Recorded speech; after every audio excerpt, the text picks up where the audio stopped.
Fala pessoal, Gabi aqui começando mais um episódio do podcast Justo Agora com uma dobradinha, né? A dobradinha que já voltou aqui, né? Felizmente, mais uma parceria. Tô aqui com a Estela Correia de Azambuja e a Caroline Figueiredo, que já gravaram, já passaram aqui pelo podcast, então você ouvinte aí assíduo, com certeza já escutou aqui os episódios que elas participaram. Boa noite, meninas, um prazer recebê-las novamente, né? Gravamos aqui à noite, com muita felicidade que eu recebo vocês para falarmos de um tema tão importante, né? Que é a adoção. E vamos falar, claro, dos desdobramentos, nos aprofundar.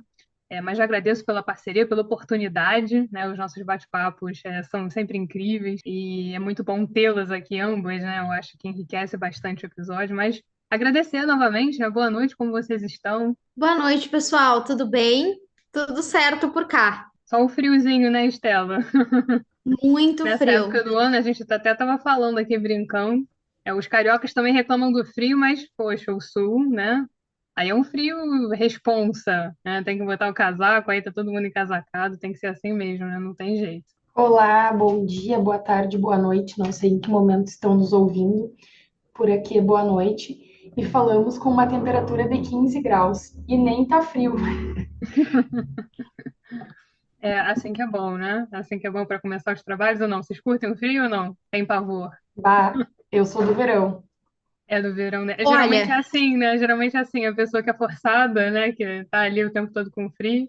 Tem as estações bem definidas, né? Mais verão ou mais inverno, né? Tem pros dois lados. E Estela, o que que você acha? eu, como uma boa geminiana, não gosto nem de verão, nem de inverno. Gosto Tá do aí no meio do meio do caminho. caminho, meio do caminho. Então tudo certo, tudo certo. Nem lá nem cá. Gostei, gostei. Bem jurídico, né? Um depende, né? Nem muito, né? Nem pouco. Tá tudo certo. Muito bom, né, meninas? Fazer uma descontração aqui, né? Porque é um tema muito importante, um tema que requer, né, uma concentração, uma responsabilidade, né, da nossa parte. É um tema que busca informar antes de mais nada. Eu acho que os nossos episódios aqui têm sido muito informativos. E é importante a gente saber, né, como é que é a adoção, como é que é o processo, como é que funciona a nossa legislação, né, o estado da adoção atualmente. Então, é um episódio muito interessante que a gente queria trazer aqui para vocês detalhadamente. Mas eu vou apresentá-los, né, caso vocês não conheçam, caso não tenham escutado os outros episódios das nossas parcerias, né? A Caroline, a Luíse Paul Figueiredo, é advogada previdenciarista, especialista em direito de seguridade social e presidente também da comissão da Jovem Advocacia da OAB, subseção de Santa Maria, Rio Grande do Sul. E a Estela Corrêa de Azambuja, advogada, pós-graduada em Direito das Famílias e das Sucessões pela PUC-Rio, onde nos conhecemos, né, Estela? Felizmente. Ela é secretária da Comissão Especial de Direito de Família e Sucessões da OAB, na subseção, né, de Santa Maria, Rio Grande do Sul também. Então, o Sul aqui sempre muito bem representado, né, as meninas aqui fazendo mais uma parceria. Então, feita nessa apresentação das convidadas, e eu já falei, né, um pouquinho do tema que a gente vai trazer hoje, a adoção. E eu acho que é um tema, antes de mais nada, social, né? Ele tem um componente social muito forte. O direito ele sempre tem um componente social, mas a gente fica com a sensação, né, conforme a gente estuda e vai evoluindo, se aprofundando, que alguns temas têm uma perspectiva social um pouquinho mais aprofundada do que outros, talvez um viés social, né, mais acentuado, que é o caso da adoção, né? Eu acho que a gente não pode pensar em adoção sem pensar nos impactos sociais, sem pensar em como isso acontece na prática e como isso, os reflexos mesmo, né, que a gente precisa levar em consideração. Mas queria ouvi-lo já em relação a isso. Vocês gostariam de destacar aqui de antemão, antes da gente mergulhar em conceitos propriamente ditos, em algum aspecto relativo à adoção, a essa questão social? A adoção é um tema extremamente relevante, né? Principalmente em um país em que tem tantas pessoas cadastradas no Sistema Nacional de Adoção e Acolhimento e tantas pessoas, tantas crianças e adolescentes disponíveis para adoção no mesmo sistema. No entanto, não há uma convergência dos números, né? Os números são absolutamente incompatíveis, porque muitas pessoas querem adotar, mas querem adotar um perfil específico, né? Muitos desses perfis não estão disponíveis para adoção. Então, nós precisamos tratar desse tema e esclarecer alguns pontos, porque é complexo, envolve direitos de criança e adolescente, tem processos muito complexos por trás, como o processo de destituição do poder familiar, como a própria habilitação para a adoção. O judiciário, ele não consegue cumprir os prazos do Estatuto da Criança e do Adolescente, porque ele não tem estrutura para tanto. Então, é muito importante que nós tragamos esse tema à tona e conversemos a respeito. Um fato curioso que agora eu lembrei, enquanto a Estela falava dos números de crianças que têm disponíveis à adoção, todos nós, mesmo quem não trabalha na área, eu acredito que até quem nem é do direito, né, saiba que realmente são muitas crianças na fila de espera por uma família, digamos assim. E ainda assim, eu que trabalho com direito previdenciário quase que exclusivamente aí há alguns anos, nunca trabalhei num salário maternidade de adotante. E não que elas não tenham direito, mas porque realmente os números, como a Estela falou, eles não batem, a conta não fecha. Fica aí o reflexo nas outras áreas do direito, né? Que a gente, o nosso último episódio, inclusive, foi justamente sobre essa relação entre o direito das famílias e o direito previdenciário. Então, deixar claro que existe esse buraco, esse vácuo, né? Que é um dos pontos que a gente vai abordar hoje, que infelizmente acontece. E como a Estela falou, né? Você tem um perfil, às vezes, você vai com aquilo em mente, né? A pessoa que quer adotar uma criança e isso acaba provocando essa discrepância aí de números que, claro, apresenta reflexos em outras áreas, né, como a Carol muito bem pontuou. Mas eu acho que para a gente começar mesmo, né, aprofundar o tema, é sempre importante a gente trazer conceitos aqui, né, porque juridicamente, claro, né, as pessoas imaginam que seja adoção, né, como vocês falaram, é algo que as pessoas, mesmo que não são da área, né, têm uma relativa compreensão, né, não é um conceito tão específico assim, né, que a gente só estuda na faculdade, por exemplo. Mas o que que seria, né? Vamos conceituar a adoção. A gente tem tipos de adoção diferentes, inclusive a gente estuda, né, adoção à brasileira, né, por exemplo. É um termo que se usa, né, no direito, já é uma coisa mais específica que a gente vê na faculdade, mas acho que o ponto de partida aqui é sempre conceitual, né? Então vamos conceituar primeiro a adoção, né, para a gente entrar nos tipos, ver os desdobramentos. O que que seria a adoção? Bom, a adoção é o processo por meio do qual se atribui ao adotando a condição de filho, com os mesmos direitos e deveres dos filhos biológicos e, em regra, desliga o filho que será adotado de qualquer vínculo com parentes biológicos, né? E nós dizemos em regra porque existem algumas peculiaridades, como sempre. E aí eu já vou aproveitar o conceito e emendar nos requisitos, se me permitem. Porque existem requisitos muito específicos para a adoção, alguns deles divergem, e alguns deles são mitigados pelas cortes superiores, mas, em regra, temos 5 requisitos, e um extra que eu trouxe aqui. Bom, em primeiro lugar, o adotante tem que ter, no mínimo, 18 anos e uma diferença de idade mínima de 16 anos com o adotando. Então, ascendentes e descendentes, digamos assim, tem que ter uma diferença mínima de idade de 16 anos. O segundo requisito que eu acho importante é que o adotante ele pode ser solteiro ou pode estar casado ou em união estável. E pessoas que dissolveram o casamento ou a união estável no curso de um processo de adoção ou no curso de um estágio de convivência, ainda assim podem adotar conjuntamente. Depois do divórcio, é plenamente possível regularizar a guarda e a convivência desse filho a ser adotado. Em terceiro lugar, e aí não é um requisito propriamente dito, mas é uma observação que eu acredito que seja importante. A orientação sexual da pessoa que deseja adotar ou do casal que deseja adotar não importa. Então, tanto casais heteroafetivos quanto casais homoafetivos podem adotar.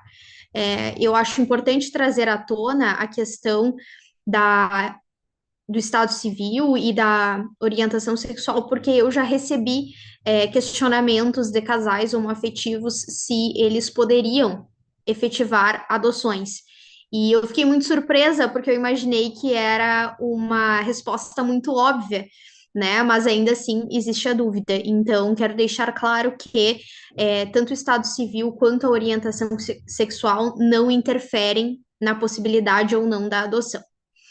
E aí, em quarto lugar, como forma de requisito, a adoção depende do consentimento dos pais ou representantes legais do adotando, quando não houver uma decisão de destituição do poder familiar. Em quinto lugar, se o adotando for adolescente, ou seja, ele contar com mais de 12 anos de idade, entre 12 e 18 anos incompletos, ele também tem que consentir com a adoção. E, por fim, é vedada a adoção por procuração. No ordenamento jurídico brasileiro é possível, inclusive, se casar por procuração, mas não é possível adotar por procuração. Perfeito, Estela, né? Esses são os requisitos e é interessante, né, fazer algumas considerações, né? Claro, isso a gente já está entrando em especificidades, mas reiterar as suas palavras, né? Que não importa o estado civil, não importa a orientação sexual que se fala aqui, né? Isso está tudo muito alinhado com o que a gente falou, com o que a gente vem falando, né? Sempre que a gente aborda temas de direito das famílias, né? A pluralidade das entidades familiares, o que vai prevalecer aqui é o afeto, é a vontade, né, das pessoas de constituir a família. E claro, é possível perceber que conforme a criança vai ficando mais velha também, né, um adolescente que também é importante, que ele tem que o consentimento dele, né, ele ter que consentir, né, então o direito sempre tentando ouvir, né, as partes, os envolvidos, conciliar, né, eu acho que a gente ressalta isso aqui porque é muito importante. E como você falou, de repente é uma informação que para a gente é algo até automático, algo esperado, é o caminho natural, mas que pode ser que seja desconhecida essa informação para algumas pessoas, né, os ouvintes. Então, deixando bem claro o leque aqui, né, oferecido pela adoção, né, o processo da adoção. Então, é interessante ressaltar isso. E trazer essas noções preliminares, né? E você fala aqui, por exemplo, em destituição do poder familiar, né? E a gente tem o direito à entrega voluntária também, né? Eu acho que isso está tudo muito ligado aqui a esse tema, né? Completamente. O processo de destituição do poder familiar é bastante complexo, mas é um processo muito importante para que a criança ou adolescente entre no sistema de adoção ou acolhimento. Eu sou muito acostumada com o termo antigo que é Cadastro Nacional de Adoção. Então, se eu trocar um pelo outro, vocês compreendam da mesma forma. Mas antes de eu explicar qual é o conceito da destituição do poder familiar, eu acho importante voltar no conceito de adoção.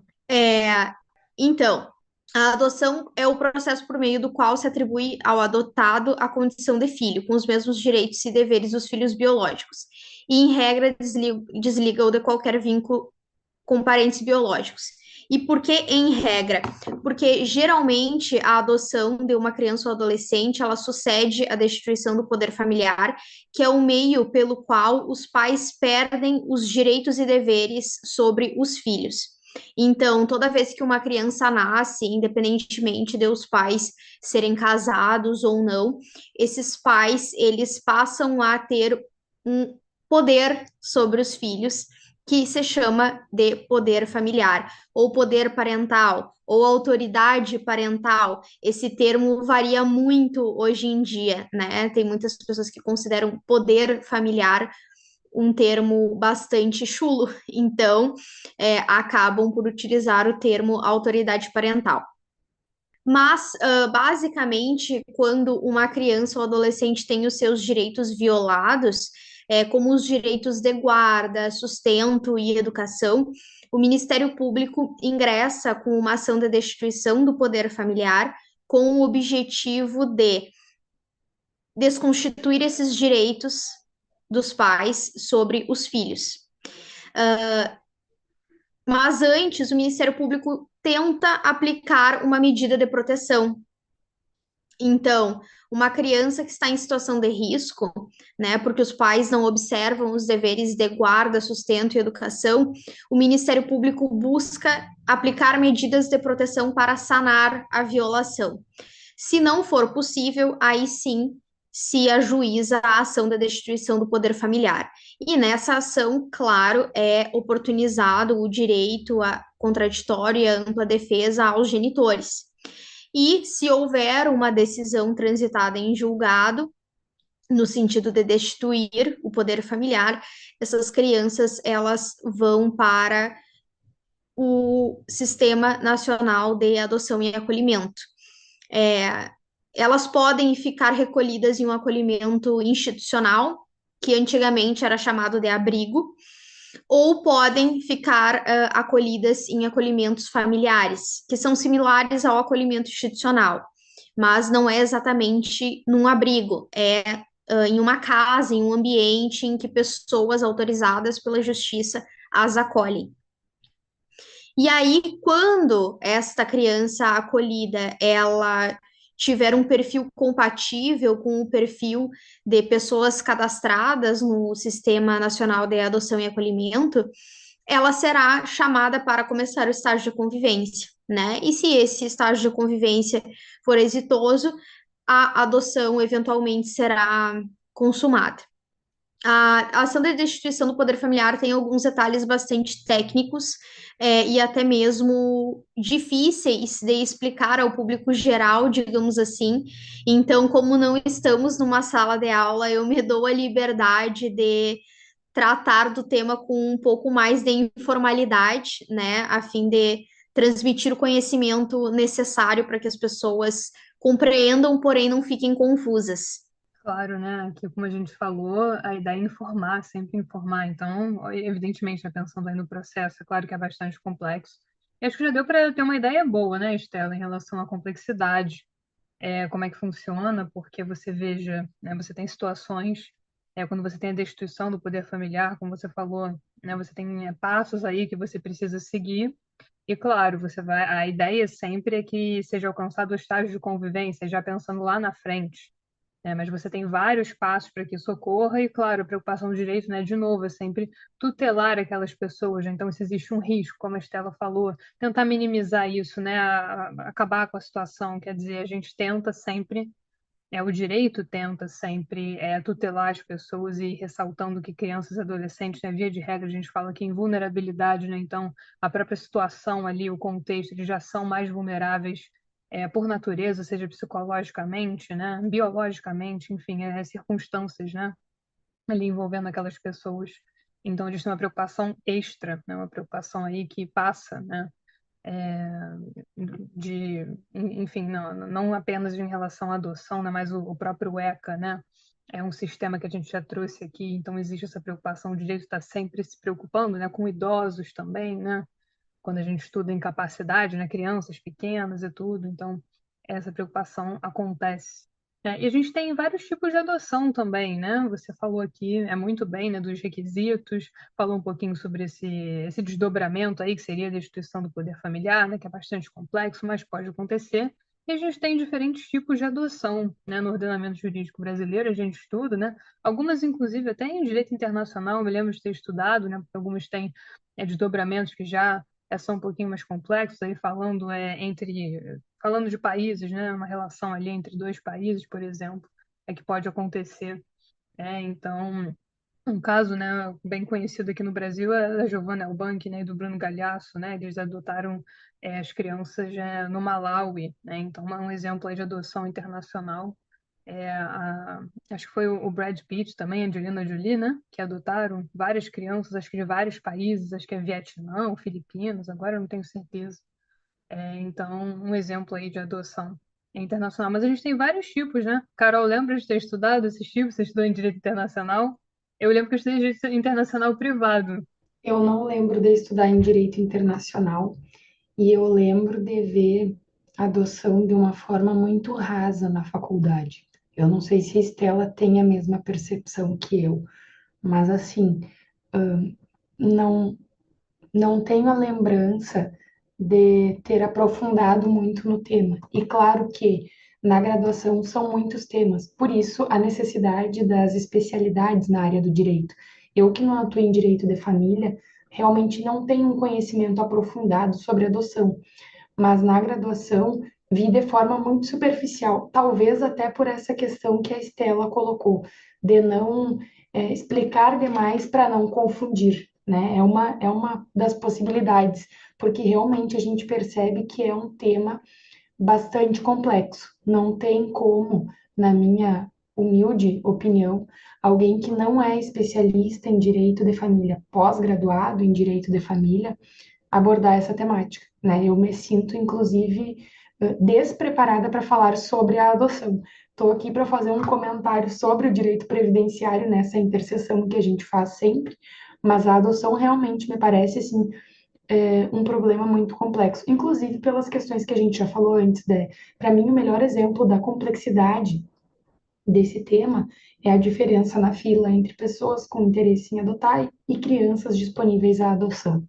Perfeito, Carol, né? Eu concordo muito. Eu fui ver a adoção mesmo, né? Inclusive com a Estela também, a gente aprofundou isso, né? E em relação ao direito internacional também na pós. Então, claro, aqui você sempre é muitíssimo bem-vindo. A gente vai chegar no previdenciário, vamos chegar lá na interseção.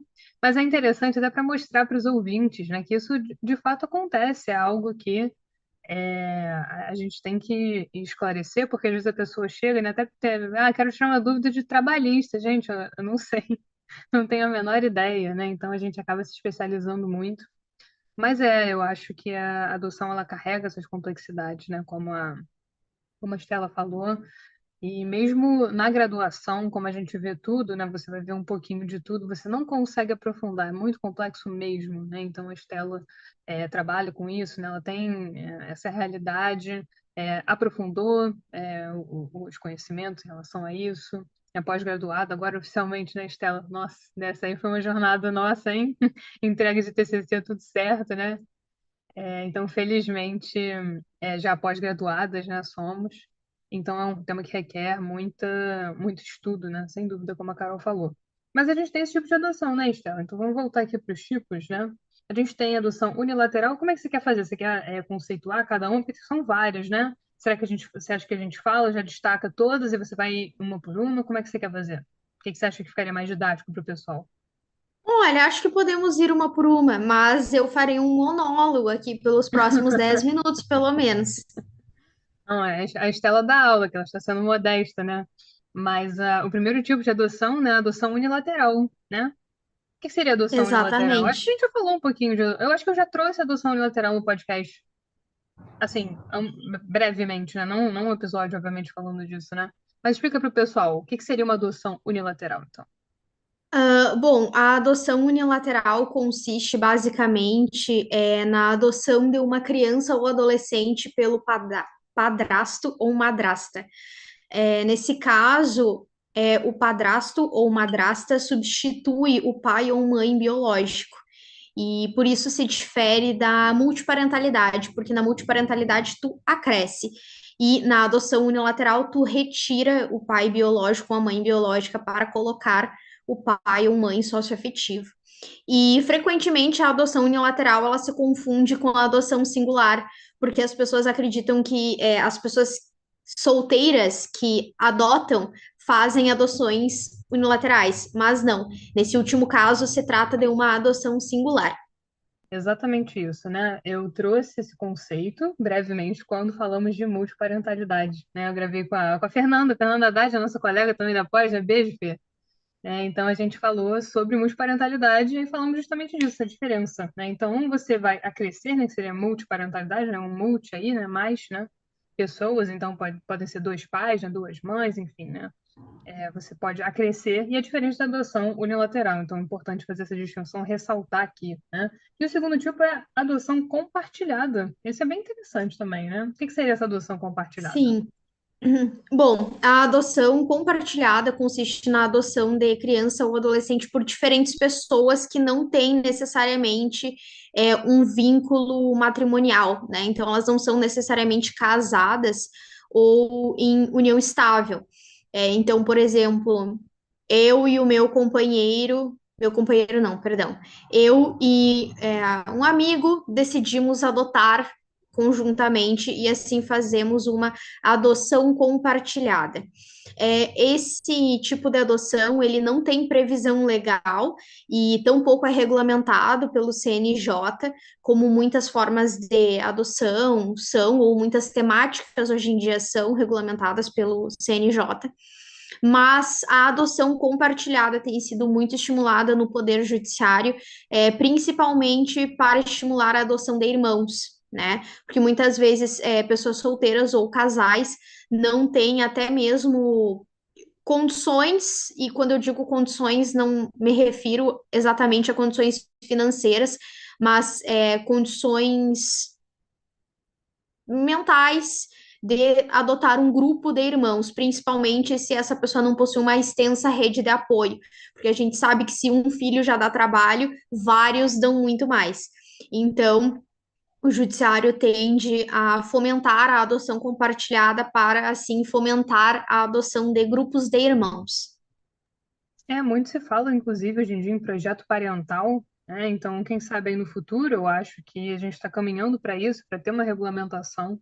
Então, por que não, né? Você ter ali, você adotar uma criança com um amigo, né? Eu acho que tudo vem mudando muito rapidamente em todos os setores. Então, acho que isso vai ser mais comum no futuro do que se imagina. Eu consigo ver isso com certa naturalidade, né? Então, talvez a regulamentação seja algo mais próximo do que a gente imagina.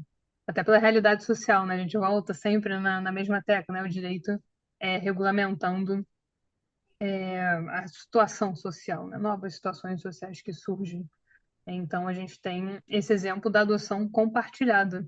E também é possível, né, Estela? Isso é bem interessante também, adoção póstuma, né? Não sei se as pessoas sabem, né? Ou se os ouvintes sabem.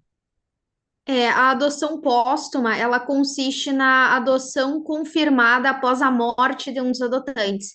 Então, por exemplo, um casal em estágio de convivência demonstra interesse em adotar uma criança ou adolescente e durante esse estágio de convivência, um deles falece, né? Ainda assim, a adoção pelo casal pode ser consumada e é curioso porque a adoção póstuma é a única que a sentença retroage à data do óbito.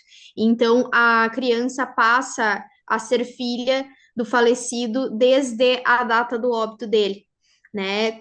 Sendo que nos demais casos de adoção, a sentença só começa a produzir efeitos após o trânsito em julgado. Pode acontecer, pode ser que ao longo do processo, né, existe um falecimento e é interessante mostrar essa retroatividade, né? Então, falando em outras palavras, é como se voltasse mesmo, né, para aquele ponto.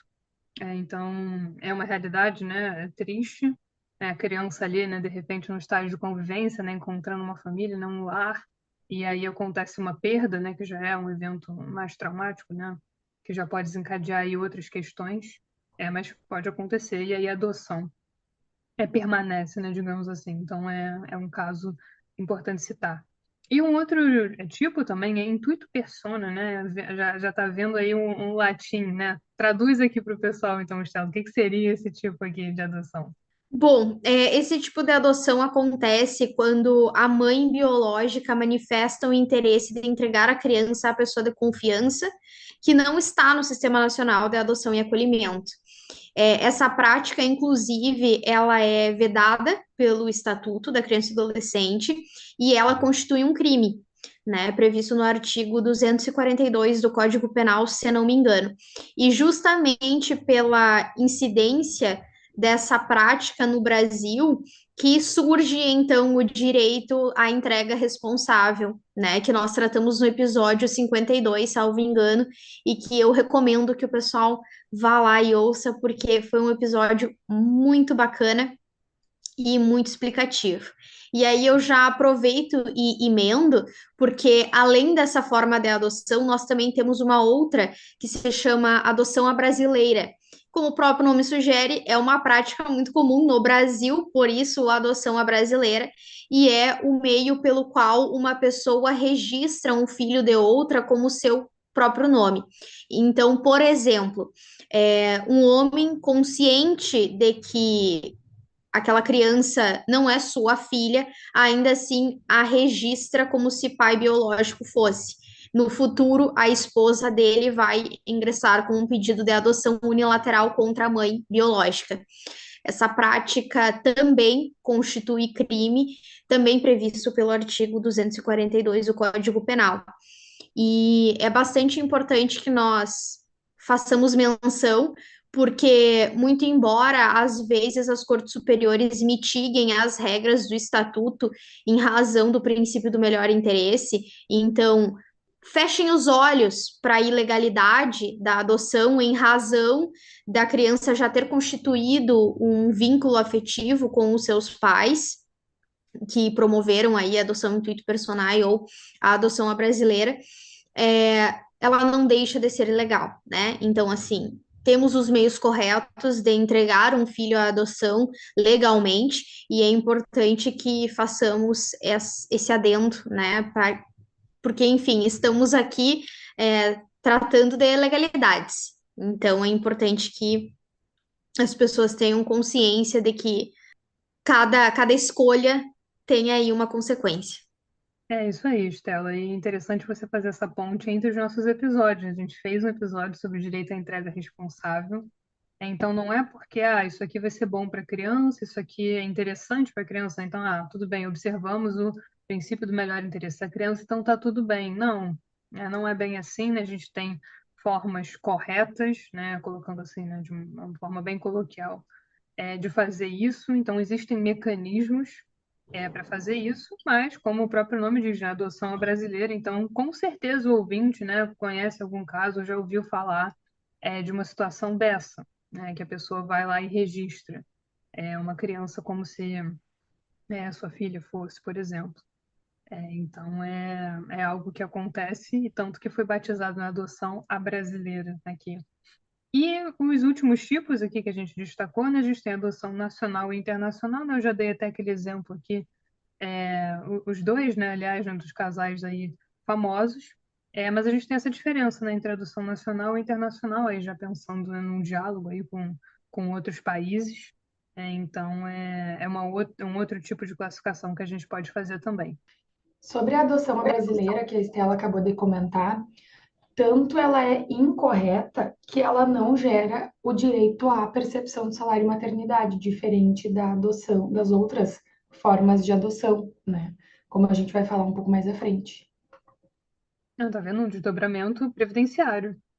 Então, a pessoa, claro, né, algo que é errado, né, como a Estela falou. Interessante, um desdobramento interessante. Sabia, Estela, desse desdobramento previdenciário?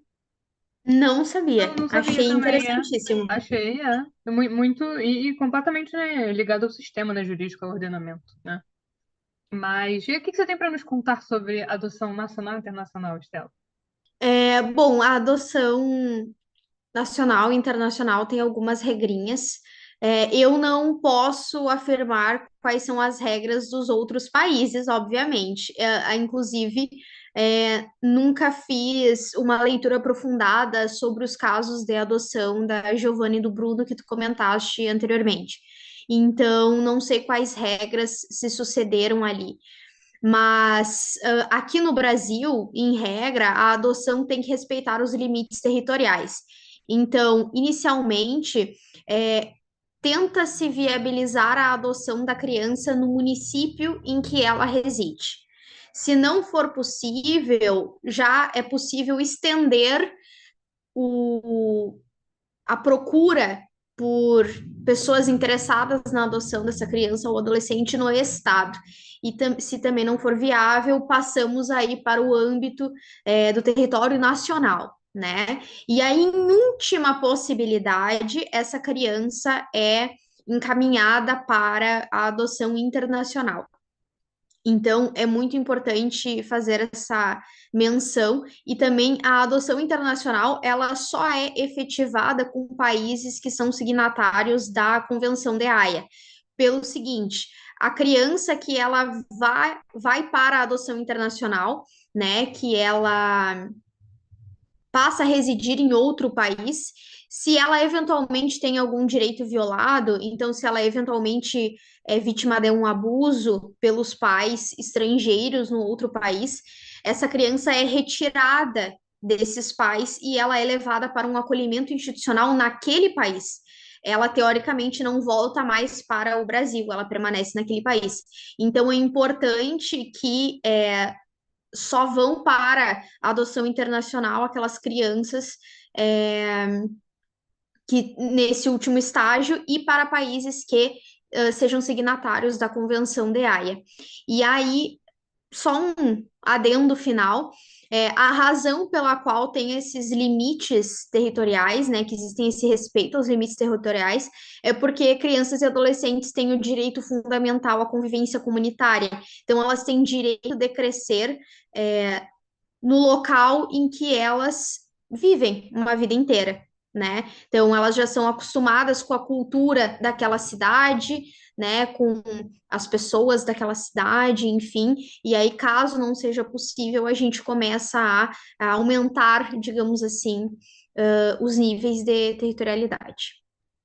Excelente explicação, e de novo, né, a gente observa que a ideia é preservar sempre as raízes da criança, a cultura, a convivência com as pessoas, né?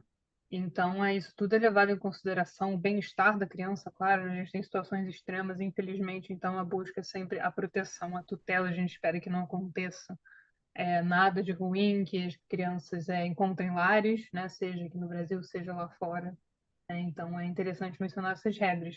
E avançando, né, Estela, já mais para as peculiaridades, eu diria um aspecto mais técnico relativo à adoção. Você já até mencionou anteriormente, né, por exemplo, estágio de convivência, né, mas a gente tem a habilitação para adoção, né, a gente falou aqui já, eu trouxe no podcast a habilitação para o casamento, né, por exemplo. Então os ouvintes já estão familiarizados com ritos um pouquinho mais complexos, né, do direito, mas a gente tem a habilitação para adoção, né, que é um requisito importante. A gente tem o estágio de convivência, que você já mencionou, e a gente tem a adoção, né, o resultado, o produto final, que é o que se busca, né, o que as partes almejam ali. Então, passar um pouquinho, né, sobre esses aspectos mais técnicos, né, para a gente poder chegar no desdobramento, que aliás já foi até objeto de um episódio específico, a responsabilidade civil e penal também, por abandono de incapaz, né, desistência da adoção, né, aqui que a gente falou, eu fiz um episódio com o William, né, um outro convidado, outro da pós também, né, Estela, da turma lá, então também teve um episódio em relação a isso. Mas para a gente chegar nesses desdobramentos, né, civis e penais, primeiro passar por esses requisitos mais técnicos, né? Então, a habilitação para a adoção consiste na manifestação de vontade de adotar perante a Justiça da Infância e a Juventude. Então, os interessados, eles apresentam um rol de documentos à Justiça da Infância e Juventude. Esses documentos já são previamente listados no Estatuto da Criança e do Adolescente. E, na mesma oportunidade, eles traçam o perfil da criança ou adolescente que eles desejam adotar. Então, eles apontam qual é o gênero da criança que eles desejam adotar, a cor, a idade máxima, se eles aceitam adotar crianças e adolescentes que possuam alguma condição física ou mental, se eles desejam adotar apenas crianças da sua região ou de uma região mais distante ou do país inteiro. Então, realmente é traçado um perfil, né? E justamente porque no Brasil se tem preferência por uma criança recém-nascida, branca, sem deficiências, que existe uma discrepância tão grande entre o número de crianças em abrigos e o número de pessoas cadastradas no Sistema Nacional de Adoção e Acolhimento. Porém, é importante ressaltar que esse perfil traçado pode ser alterado a qualquer tempo. Então, no momento que uma pessoa percebe que ela talvez possa abrandar o perfil, ela tem o direito de ir na Justiça da Infância e Juventude e fazer essa readequação. Mas, no momento em que são apresentados esses documentos e é traçado o perfil, esse pedido é recebido na Justiça da Infância e Juventude e esse interessado ou esse casal de interessados vai passar por entrevistas com profissionais do serviço social e da psicologia que vão fornecer laudos técnicos e, posteriormente, o Ministério Público será intimado para dar um parecer, se ele concorda ou não com a inclusão desses interessados no Sistema Nacional de Adoção e Acolhimento. E aí, muitas vezes, o juiz acolhe o parecer do Ministério Público e profere uma sentença com o objetivo de incluir ou não essas pessoas no sistema. E aí, no momento em que essas pessoas são incluídas, elas ficam ali na espera né, de ter uma criança compatível com o perfil que elas traçaram, e se houver essa compatibilidade, começa-se então um estágio de convivência. O estágio de convivência ele tem um prazo de 90 dias, que pode ser prorrogável por igual período. Então, o estágio de convivência ele tem, em regra, um prazo máximo de 6 meses. Eu, inclusive, no meu TCC da graduação, fiz um trabalho que critica esses prazos, porque essa redução de prazos é relativamente recente, é de uma lei de 2017, e, a meu ver, é um estágio muito curto, porque 6 meses de estágio de convivência com uma criança recém-nascida que não carrega traumas é uma coisa. 6 meses de estágio de convivência com uma criança que já possui uma idade um pouco mais avançada, já carrega traumas, ou até mesmo com um adolescente, é outra coisa completamente diferente. Tu demora a se vincular, né? Então, como nós demoramos a nos vincular com as pessoas com quem convivemos, imagina só com crianças e adolescentes que tu pretende adotar, né? Então, me parece que é um estágio de convivência muito escasso. A adoção é um problema no Brasil, mas não em razão de prazos ou do Estatuto da Criança e do Adolescente em si, mas em razão do Poder Judiciário não ter estrutura para dar o andamento necessário aos processos de adoção, de habilitação para adoção, de destituição do poder familiar e assim sucessivamente. E então fica a minha crítica, se ela é infundada ou não, eu não sei. Eu sei que é a crítica que eu faço. Essa E bom, questão da.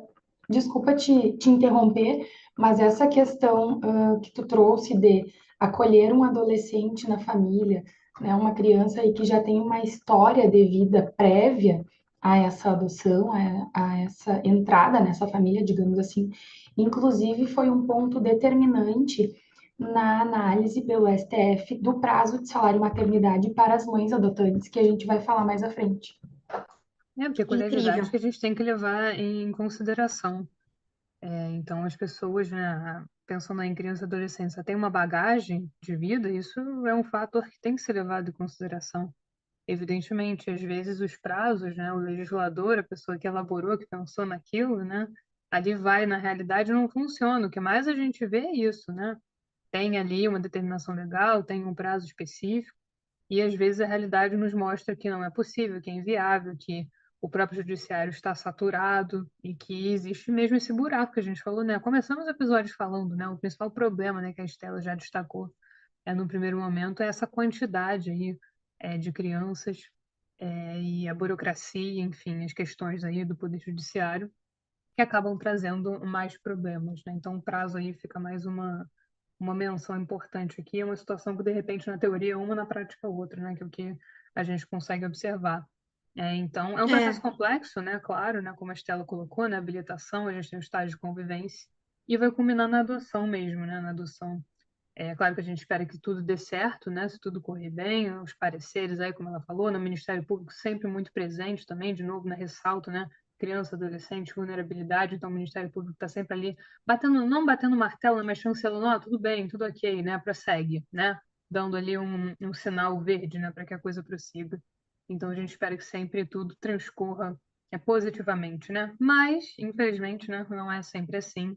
Então, claro que a gente tem a responsabilidade civil aqui, né? Que é uma das áreas que eu estudo tanto, né? Então, infelizmente, a gente tem responsabilidade civil e penal, e a gente fala já em abandono de incapaz, né? A gente falou em responsabilidade civil, né? Como eu ressaltei no episódio anterior, quando eu tratei do tema, acho que é o episódio 37, salvo engano, por desistência da adoção, no caso, responsabilidade civil por desistência da adoção. Mas existem outros aspectos aqui, né? Que a gente deve considerar, né, Estela? Sim, então quando a adoção ela é consumada e a sentença de procedência transita em julgado, a certidão de nascimento anterior da criança ou do adolescente, ela é cancelada. Se não me engano, este é o termo utilizado no registro civil. Então, essa certidão ela é cancelada e é lavrada uma nova certidão de nascimento, né, em que vai constar ali como pais os adotantes e não fará menção nenhuma ao processo de adoção. E se eventualmente, depois de transitada a decisão, transitada em julgado a decisão e lavrado um novo documento, houver uma devolução do filho, esses pais que devolveram o filho podem ser responsabilizados civil e penalmente. E essa responsabilidade civil, ela é uma responsabilidade civil objetiva, então não se precisa comprovar a culpa, né? Precisa se comprovar apenas o ato ilícito, o dano e o nexo de causalidade. E claramente todos estão perfeitamente cristalizados no caso concreto, né? Porque entregar um filho de volta para o acolhimento, para a instituição de acolhimento, é um abandono de incapaz, que é um ato ilícito. O dano, obviamente, existe, porque a criança certamente vai sofrer muito ao ser devolvida, né? Ao passar por essa rejeição. E muitas vezes não é a primeira rejeição que essa criança ou adolescente vivencia. E o nexo da causalidade, obviamente, está presente porque o dano decorre do ato ilícito. E a responsabilidade criminal vai justamente nessa questão de que entregar a criança de volta para o acolhimento institucional, né, significa abandono de incapaz. E aí as pessoas podem responder, inclusive, criminalmente, serem cerceadas de liberdade e assim por diante. E aí eu aproveito para trazer um dado que eu ouvi recentemente em uma aula e eu até então não sabia. Infelizmente, a devolução de crianças que se revelam LGBTQIAP+, após a adoção, é muito comum, né? Então, em determinado momento, as crianças se sentem confortáveis para revelarem as suas orientações sexuais, né? Porque, afinal de contas, elas já foram adotadas, elas não precisam mais temer ser quem elas são ou demonstrar ser quem são. E quando elas efetivamente têm coragem de dizer que são LGBTQIAP+, elas são devolvidas, e isso é muito triste, né? Temos muitos avanços sociais, eu já tratei disso num outro episódio, temos muitos avanços sociais no Brasil, mas infelizmente vivemos em uma sociedade bastante conservadora e isso se reflete na vida de crianças e adolescentes. Então, me parece que no momento em que há esse prejuízo, nós temos que repensar aí políticas públicas eventualmente para aceitação LGBTQIAP+. É interessante essa observação que você faz, né, Estela, em relação a isso. E também ressaltando a possibilidade de responsabilização, né? Eu acho que a gente tem que lembrar que nós estamos falando de vidas de pessoas que pode ser que já tenham sido rejeitadas anteriormente, mesmo que não sejam, né? Não importa. Eu até falei sobre um caso aqui com o Fabrício, também colega da pós, né? A turma toda aqui, fazendo essas parcerias, né? Felizmente. E um dos comentários que foi feito num julgado especificamente sobre esse tema, né, sobre desistência da adoção, é que a adoção não é test drive, né? Você não vai pegar ali para ver se dá certo, se funcionou, então não esquece. Né? Não é bem assim, né? Então, deixando bem claro que pode acontecer isso, que existe essa O responsabilização, estágio, né? exato, o estágio de convivência, ele tem como objetivo justamente ver se é possível, Exato. né, essa A adoção, se as pessoas são compatibilidade é isso aí. compatíveis. É isso Agora, aí. no momento de uma adoção consumada, já é outra É, história, já é outro cenário. já existe outra preocupação, e como você muito bem falou, a meu ver, é algo inequívoco, né? Responsabilização aqui inequívoco, né? O dano, né? A gente tem os requisitos aí, né, para responsabilização, né? Mas me parece inequívoco, né? Então, claro que você vai ter o dano, claro que tem o trauma ali, né, da criança, adolescente, tudo, enfim, me parece bastante claro, né? Então, é interessante mencionar que esse desdobramento negativo que está aqui, né? Então, temos que falar sobre ele, mas que existe essa responsabilização, essa possibilidade de que isso ocorra. E antes da gente passar para a parte do previdenciário, que eu quero ouvir a Carol, né, em relação a isso, mas a gente tem aqui o aplicativo, né, do TJ do Rio Grande do Sul, quando a gente fez a primeira reunião aqui para gravar o episódio, né, com as ideias, os pontos para abordar, você mencionou, né, Estela, esse aplicativo do TJ, aí do Rio Grande do Sul, né, sempre à frente de seu tempo, né? Você pega, às vezes, uma decisão assim, quando você bate o olho na ementa, você já sabe que é, né, do TJ aí do Rio Grande do Sul, né? A gente já trouxe algumas aqui, né, até professoras de vocês, eu acho, né, numa das decisões, quando a gente trouxe outros temas, então é interessante, porque são iniciativas que, pensando a longo prazo, né, eu acho que é algo muito positivo para as pessoas, né? Então, o aplicativo aqui do TJ do Rio Grande do Sul, como é que funciona esse aplicativo, né? O que que é, qual é a razão de ser? Acho que só mais a título de curiosidade antes de a gente passar aqui para o previdenciário. Em 2017, se não me engano, o Tribunal de Justiça, em colaboração com o Ministério Público e a PUC-RS, criaram um aplicativo para aproximar crianças e adolescentes disponíveis para adoção de pessoas interessadas em adotá-las. Se não me engano, a versão final foi entregue no final de 2017, em 2018 a ferramenta foi ao ar. E é uma ferramenta importante porque em 2023, nós temos 5.560 pessoas habilitadas no Sistema Nacional de Adoção e Acolhimento e 625 crianças e adolescentes em acolhimento institucional, só no Rio Grande do Sul. Então, são números incompatíveis, novamente, né? Então, esse aplicativo, ele visa justamente aproximar crianças e adolescentes em acolhimento, principalmente crianças e adolescentes que têm um perfil que é recorrentemente rejeitado, né? São crianças e adolescentes que possuem alguma deficiência física ou intelectual, que não são brancas, né? E que estão à espera de um lar. Eu, particularmente, desconheço se outros tribunais do país têm uma ferramenta similar ao nosso aplicativo, mas eu sei que o nosso aplicativo é bastante elogiado Brasil afora. E caso as pessoas queiram saber mais sobre ele, é só acessar no Instagram, @adoçãotjrs. E também no tribunal temos algumas várias campanhas importantes voltadas à infância e juventude, como a campanha Jovem Aprendiz, Seu Filho Cidadão, Deixa o Amor Te Surpreender e abuso e exploração sexual de crianças e adolescentes. O problema é nosso. Então, todas essas iniciativas são super importantes e podem ser acessadas no próprio site do tribunal.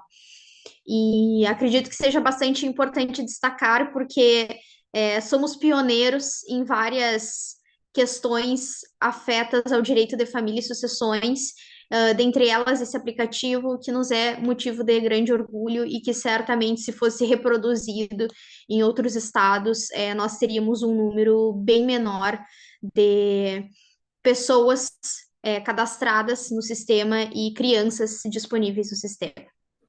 É isso aí, eu acho que uma iniciativa dessa é importante a gente divulgar aqui e a gente espera que se reproduza mesmo, que outros tribunais passem a adotar. Eu acho que é muito positivo. E mais um avanço aí, né, que a gente consegue citar do Sul, né, do Rio Grande do Sul, como eu falava, nas decisões, às vezes a gente já bate o olho e já sabe que é daí. E, evidentemente, né, eu acho que é muito importante a gente ter esse tipo de iniciativa, então que isso se amplie e que os resultados a longo prazo sejam sempre os melhores possíveis, né? Acho que a gente tem vontade de que aconteça, óbvio, e que o progresso, né, aconteça cada vez mais. Mas passando aqui, né, agora ao previdenciário, na parte da Carol, né, a gente vai falar um pouquinho de reflexos previdenciários, né? Eu queria que a Carol destacasse um pouquinho quais seriam esses reflexos previdenciários. Ela já passou, né, já falou ali um pouquinho em relação ao salário e maternidade, mas algum ponto, Carol, que você queira destacar? Porque eu acho que o cerne aqui da discussão é que, tá, um prazo ali determinado, de repente um rito que está ali na lei, você vai aplicar na prática, às vezes não funciona, não se encaixa, não vai ser cumprido, ou simplesmente a sociedade evoluiu e aquilo ali não funciona mais. Isso é muito comum. Então, o que que você verifica em relação a isso? Tem algum exemplo para trazer para a gente? Algum tópico específico que você gostaria de mencionar? Então, antes da gente entrar na questão do salário maternidade para as adotantes, eu acho importante a gente diferenciar o salário da licença maternidade, até para contextualizar. A licença é o afastamento do trabalho, que vem do âmbito do direito do trabalho. E já o salário maternidade é um benefício previdenciário, então, do âmbito do âmbito do INSS, de uma forma geral, mas também nos regimes próprios de previdência de servidores públicos, federais, estaduais e municipais, e são coisas diferentes, embora complementares, porque o salário maternidade é a remuneração durante a licença maternidade. Para receber o salário maternidade, a mulher pode pedi-lo em alguns casos, que é o nascimento de um filho, inclusive de fetos natimortos, o aborto não criminoso, que são os casos previstos em lei, né, bem específicos, e de adoção. E aí, já puxando o gancho do que eu falei antes sobre a adoção à brasileira, o que que acontece? Não existe na legislação uma vedação para a percepção da mulher que faz uma adoção à brasileira dela receber o salário maternidade. No entanto, essa adoção já nasce de uma fraude. Então, possivelmente, essa mulher, com a certidão de nascimento que ela registrou de forma ilegal, podemos dizer assim, né? Ela vai conseguir, eventualmente, requerer um benefício. No entanto, se apurar da fraude, ela vai ter a obrigação de devolver, de responder por aquela fraude nas formas previstas em lei, inclusive com as sanções penais cabíveis, né? Então, só para deixar claro que não existe uma vedação na lei, mas que já é um pedido de benefício que nasce fraudulento. Por isso, no meu entendimento, não é cabível, né?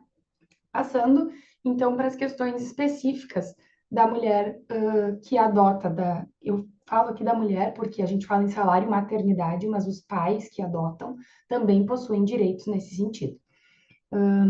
Então, essa pessoa que for pedir o benefício consegue pedir independentemente da idade da criança que está sendo adotada. Não é necessário que seja um bebê. O intuito do salário maternidade é permitir que aquela mãe fique afastada do trabalho para cuidar do seu filho recém-nascido, digamos assim. A razão de nascer do benefício previdenciário é nesse sentido.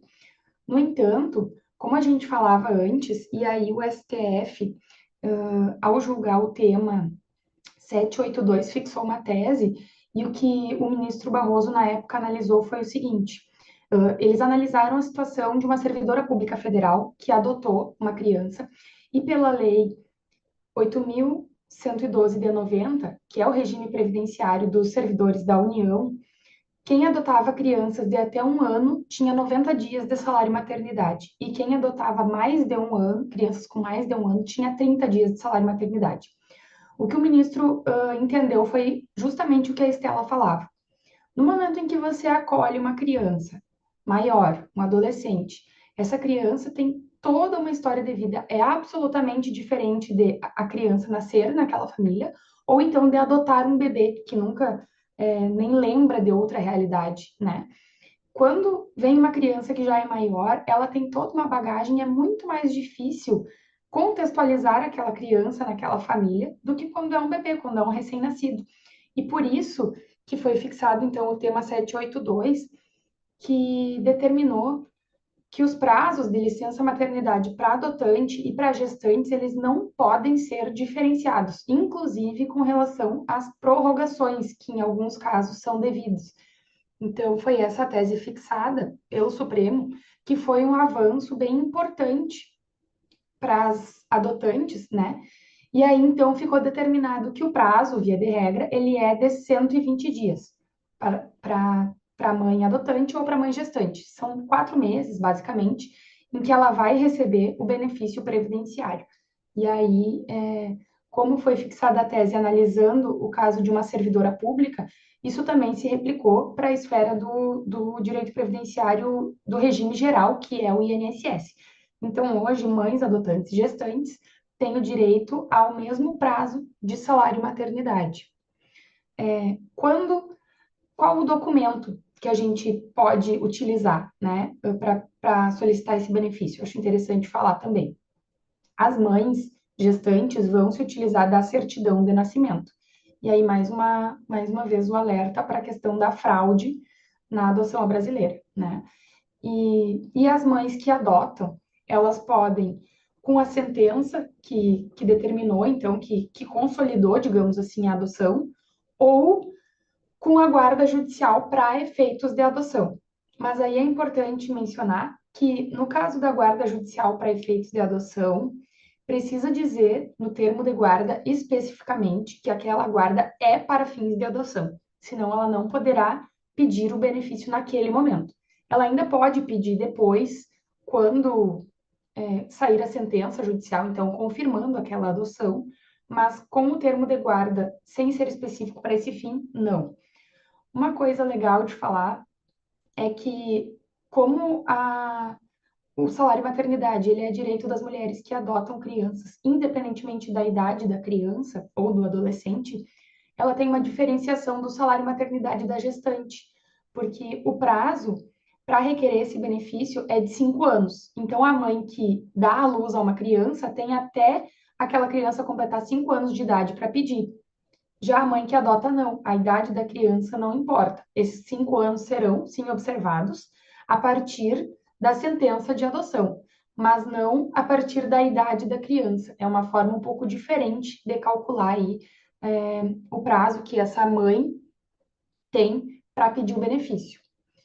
Outro ponto que é legal de falar é que não se observa mais, bem como na questão da adoção em si, a orientação sexual das pessoas que estão adotando. Então, é possível que casais homoafetivos que adotam uma criança, e a gente até conversou sobre isso em outro episódio, né, nas intersecções sobre o direito de família e o direito previdenciário, é possível que casais homoafetivos adotem uma criança e venham a receber o benefício de salário e maternidade. Claro que a gente não tem como dizer de um modo geral, vai ser assim, vai ser dessa forma, vai ser daquela forma. No direito, a gente sabe que tudo depende, né? Como a gente comentou agora no início do episódio, mas é possível, então, que essas pessoas recebam o benefício. Não existe nenhuma distinção com relação a isso. Inclusive, aqui no TRF4, da nossa região aqui do Sul, nós temos decisões de salário e maternidade para mães não gestantes, né? E temos tanto em casos em que uma das mulheres, um casal de duas mulheres, uma delas gesta a criança e a outra consegue também receber o benefício, quanto em questão de duas mulheres adotando, conseguindo receber também o benefício previdenciário.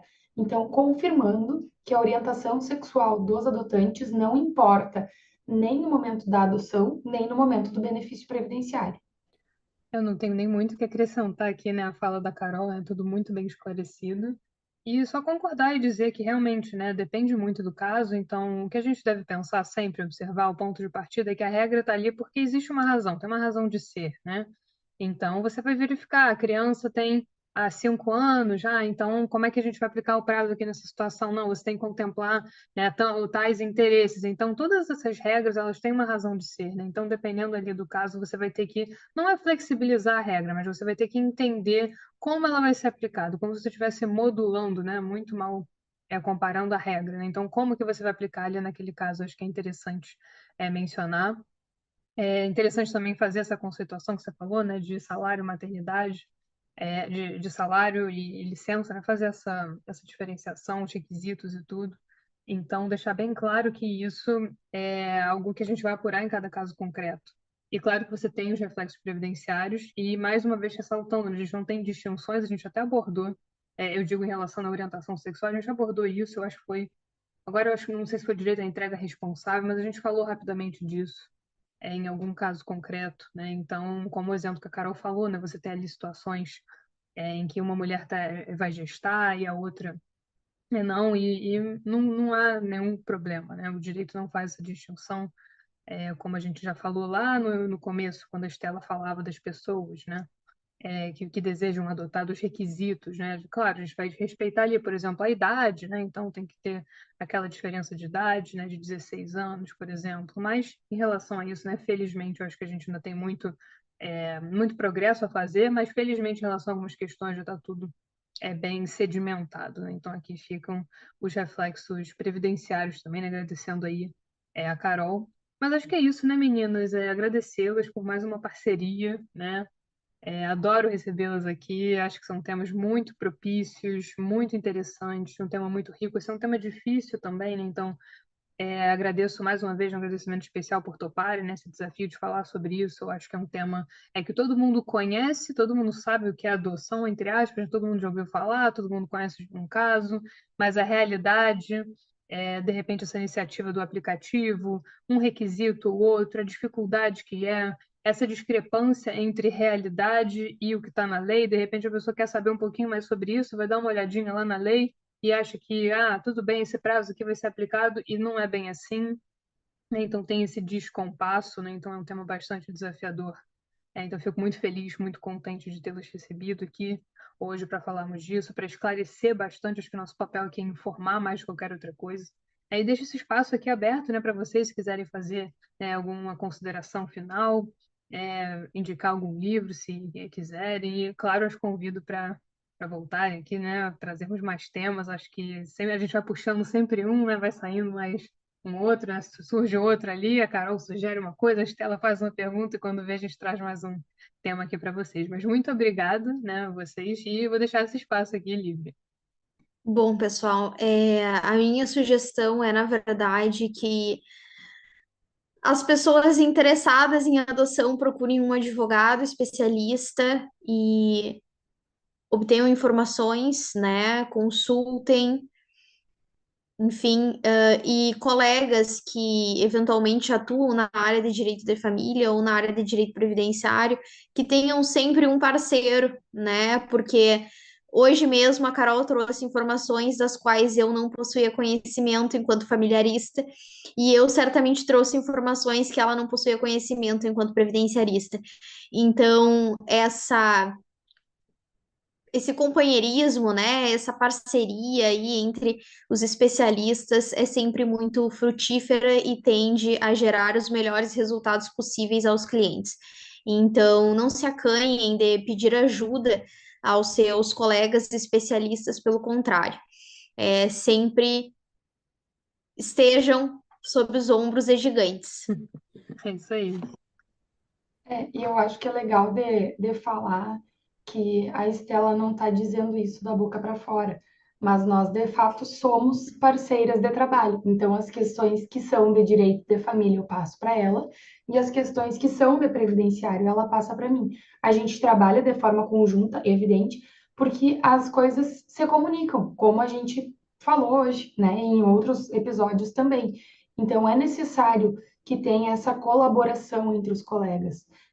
Eu gosto muito de dizer, e sempre que a gente tem reunião aqui da Comissão da Jovem Advocacia, que eu presido atualmente, eu falo sempre que não tem mais como a gente ser generalista, não existe isso de ser especialista em todas as áreas. Então, é possível, não, é preciso buscar um colega que seja especialista em determinada área, para que você não cometa a irresponsabilidade de atender um cliente sem ter a competência necessária para aquilo. De qualquer forma, eu me coloco à disposição para voltar aqui. Nós estamos à disposição Com também para certeza. sugestões de temas. E é isso, um abraço. Com certeza. Então, meninos, muito obrigada, né? Já aguardo as próximas parcerias. Um beijo grande para vocês, ouvintes também, e até o próximo episódio.